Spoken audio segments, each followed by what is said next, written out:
that purchase data is really the foundation to use modern machine learning and AI to actually analyze all of the data, derive insights from that data, but don't stop there. Actually use those insights to personalize your interactions with your individual shoppers, your individual customers. Hi, I'm Daniel White, and I'm joined by Sebastian Gabel, who is the Chief AI Officer at SO1. And his dissertation on one-to-one marketing in grocery retail has just won the EHI Science Prize 2020. So I'm just interested to pick his brains and get a few insights about your research. So first of all, what is one-to-one marketing? So when I think of one-to-one marketing, I like to describe it as a relationship between friends. You have two friends, you get to know each other. You learn about your friends' preferences, the likes and the dislikes as well. You understand what makes your friend happy. You know what your friend did in the last couple of weeks, days and weeks. So you form a relationship with your friend. Based on that relationship, you develop trust. And it's similar in marketing, you can say. You have a relationship between the retailer and its customers, right? So that relationship is, of course, based on understanding each other. The customer knows the products the retailer offers. But the retailer, on the other hand, understands the likes and dislikes of their customers, understands what they purchased in the past, why they purchased the products they purchased. Based on that understanding, a retailer is able to provide recommendations that fit the customer's needs. And this is exactly what drives loyalty, also from a retailer's perspective. If a customer receives recommendations, offers that really fits his or her needs, benefits the customer will ask him or herself, why do I need to go anywhere else? That retailer gets me, right? They know me. Yeah. They know me, exactly. And based on that knowledge, that understanding of likes and dislikes, there's loyalty and a trusted relationship between the retailer and the customer, which is enabled by marketing. Yeah. So this is something that really allows the retailer to develop a deeper relationship with individual customers, not with the mass market, but with each and every individual based on the data they collect. And this is really the foundation then for efficient marketing. That's really interesting, because when I think about marketing, and you said the retailers know me, they understand me, I think of maybe going to a grocery shop in the 1950s. Yeah. The guy there knows me personally. Exactly. But now we're talking about mass marketing, so and you're talking about data and all of this. So how does that fit into the 21st century? You're absolutely right. In the ideal world, I know all of my customers by name. I'm the retailer. Exactly. I see you come walking through the door. I look at your face and I realize, oh wow, he had a rough day. Maybe it's time for some chocolate or maybe a drink.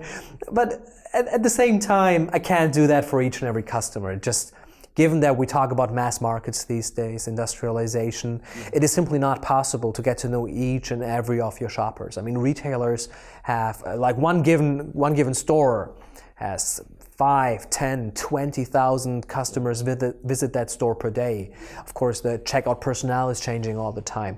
It's simply not feasible.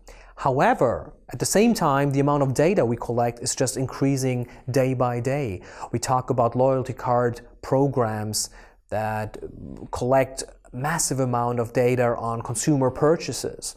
And that purchase data is really the foundation to use modern machine learning and AI technologies, to actually analyze all of the data, derive insights from that data, but don't stop there. Actually use those insights to personalize your interactions with your individual shoppers, your individual customers. And this is really what the 21st century offers to us. It's technology that at scale can really personalize marketing to the needs and preferences of each individual.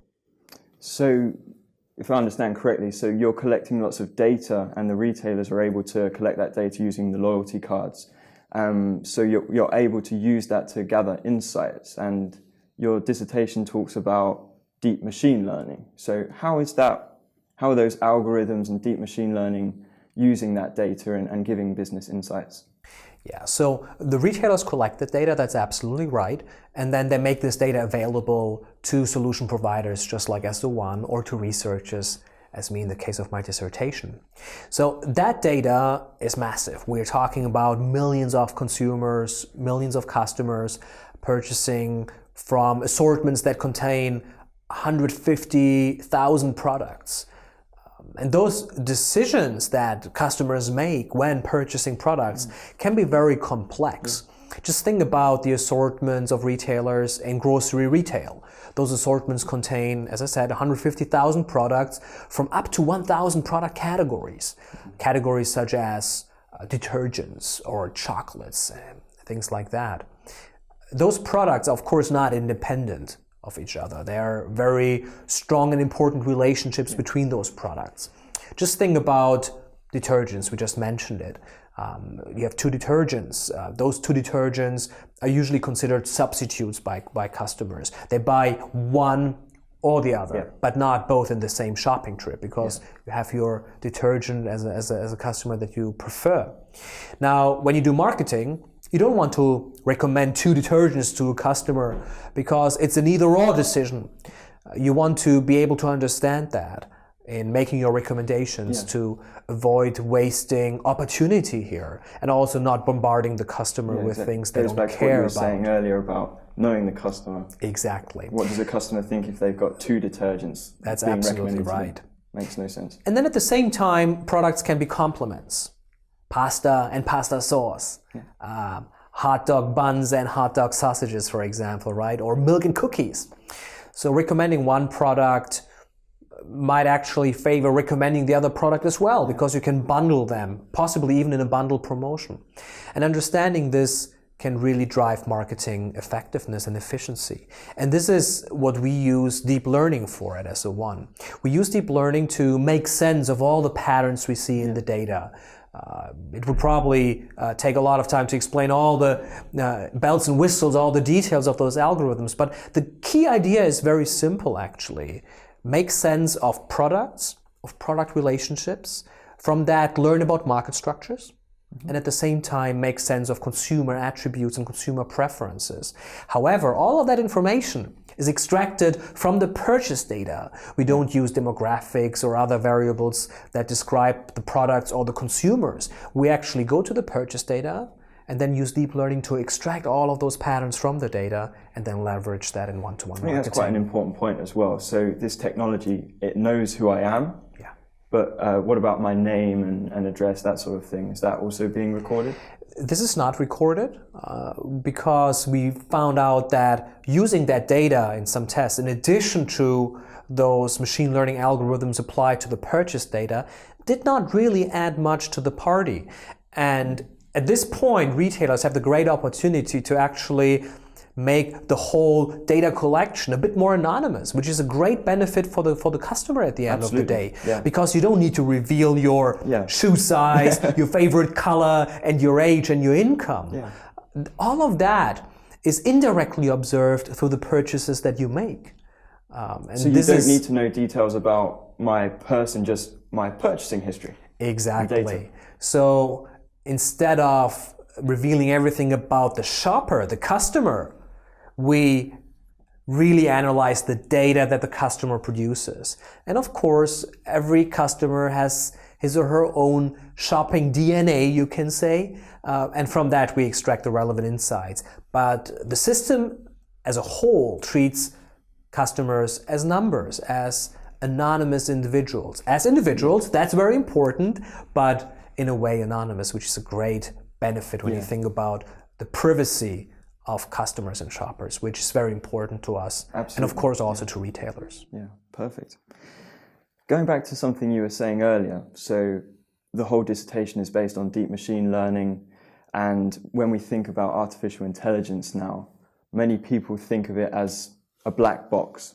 So there's algorithms working in the background that humans don't really understand. So there's obviously business insights that are being developed, but can you get any other business insights? Can you look inside this black box and determine what's going on? So my research, of course, has to do that, because you propose a new method, a new machine learning algorithm to solve a specific problem, in my case, coupon optimization or market structure analysis. But then the big question is not only whether it works, but also why does this work? Does it work reliably? Does it generalize to unseen data sets? So there's a very high burden of proof that comes along with scientific and academic work. And this is really the foundation for what we do at SO1 as well. We are not satisfied with seeing that something works in one or two applications. We really dig deep into the algorithm. We try to open the black box and really make sure that what the algorithm does is reliable not only in one application but in many applications. And this really requires assessing not only that it works or if it works, but really assessing also why does the algorithm work. So how do we do that?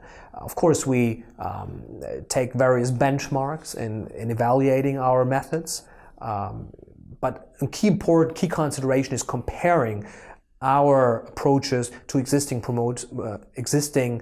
solutions that were developed by scientists and practitioners over the last 20 or 30 years. So by very rigorous testings and comparisons and applications beyond our actual one-to-one targeting, our one-to-one marketing, we can really validate the methods and understand how they work. One example is the topic of market structure analysis. We mentioned earlier that understanding product relationships is key to efficient one-to-one marketing. We talked about substitutes and complements, for example. Now, this is something that, of course, retailers have a lot of knowledge about. Retailers know extremely well how to arrange their products, how to set up their stores, and they spend a lot of time evaluating or analyzing which products are complements and substitutes. We leverage that knowledge, and basically we take our machine learning algorithms and apply them to questions that go beyond one-to-one marketing. Not because this is the part of the products we sell, but it's really the validation that is at the core of this. So we apply to market structure analysis, and then we look at the results. We discuss those results with retailers, with academics, and we can see that many of the results are very intuitive. You'd say they have face validity. The nice and really exciting thing, however, is that some of the results, some of the findings are even new to the retailers.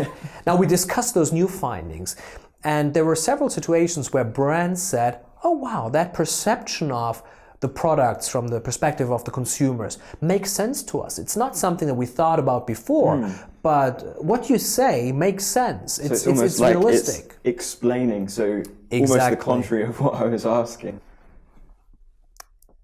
So if I'm a retailer, I'm listening to what you're saying and thinking, okay, maybe I need to start getting one-to-one marketing, start personalizing price promotions.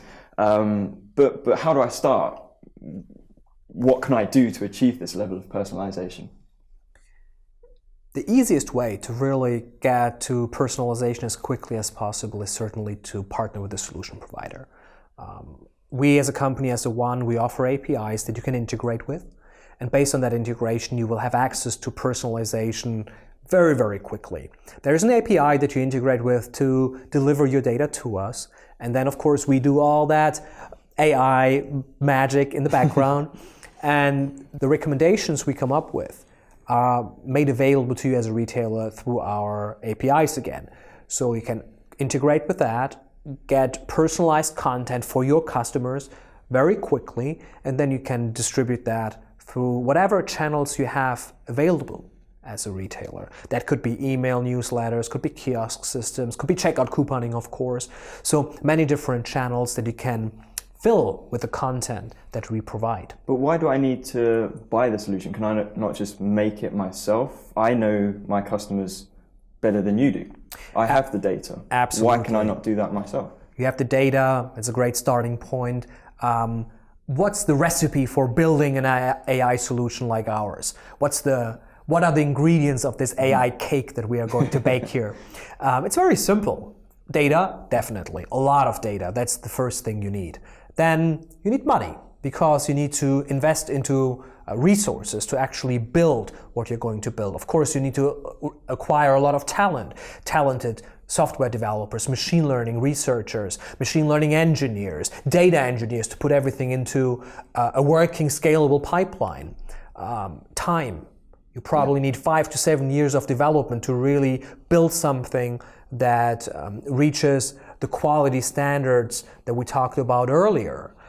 And then you need to be risk-affine. You need to actually be willing to take the risk, because big software developments like that can fail. So if you have all of those ingredients, you'll like risk, you have a lot of money, you have enough time, go for it, for sure. At the end of the day, you'll own the IP. If you want something that is quicker, partner with the solution provider. That makes sense. But if I've got the revenue, if I'm someone like a Walmart or something like that, then what's stopping me from actually doing it? Walmart is doing it already today. I mean, large retailers like that, for sure, they have in-house development. But then, even then, I would say it's not an either-or decision.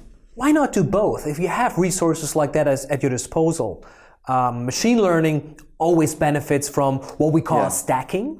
So you have one model here, another model there. The combined model is usually better than both models individually. So you can almost validate what's been going on in your internal solution. You validate. That's only going to be improved by external That's one sources aspect, as well. but actually really building a super model that puts those two models together and then increase your efficiency by that usually works as well. That is what we do internally. Right? There is no one SO1 model that does everything. On the contrary, we have several models that all predict aspects of consumer behavior. Yeah. And then we put all of those models together and train another model on top of that weighs all the various inputs and makes sense of all the individual contributions that those models provide. And then that model stack is used for making our recommendations. And retailers can do exactly the same. They have their internal solutions developed in-house that put together all the knowledge that the retailer developed on their customers, on their assortments. And then you complement that with something like what we do. I see, yeah. And it's just like products can complement each other. Machine learning can complement various machine learning approaches can complement each other as well. And the combined approach usually outperforms the individual models by far. Well, thank you very much for taking the time to speak with me. My pleasure. Congratulations once again for the prize and Thank you. for just summarizing your research. It was a brilliant overview. Thank you very much. Excellent. And look forward to talking to you again soon. It will be nice. Looking forward to it. Thank you so much.